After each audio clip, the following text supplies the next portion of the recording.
लातूर जिल्ह्यातील रेणा नदीकाठच्या गावांना सतर्कतेचा इशारा। अवकाळी पावसामुळे रेणा नदीच्या पाणी पातळीत वाढ। रेणा नदीकाठच्या गावांमध्ये पूर परिस्थिती निर्माण होण्याची शक्यता आहे। रेणा नदीकाठच्या गावांमध्ये पूरस्थिती निर्माण होण्याची शक्यता आहे। कमी वेळात या सगळ्या भोवतालच्या परिसरात जास्त पाऊस झालाय, त्यामुळे अचानक नदी नाले ओढे प्रवाहित झाले। त्याचा आढावा घेतला आपल्या प्रतिनिधींनी, पाहूया।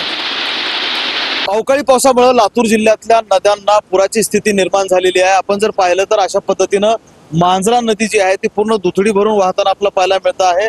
मांजरा नदी काठच्या गावांना जो आहे तो सतर्कतेचा इशारा देण्यात आलेला आहे। त्याचबरोबर आपत्ती व्यवस्थापनानं 6 पथकं जी आहेत ती तैनात ठेवलेली आहेत। त्याचबरोबर 8 बोटी ज्या आहेत ते नैसर्गिक आपत्तीपासून बचाव करण्यासाठी म्हणून तैनात ठेवण्यात आलेल्या आहेत। लातूर जिल्ह्यातून वाहणाऱ्या मांजरा, तेरणा, तावरजा त्याचबरोबर रेणा नदीकाठच्या गावांना सतर्कतेचा इशारा देण्यात आलेला आहे।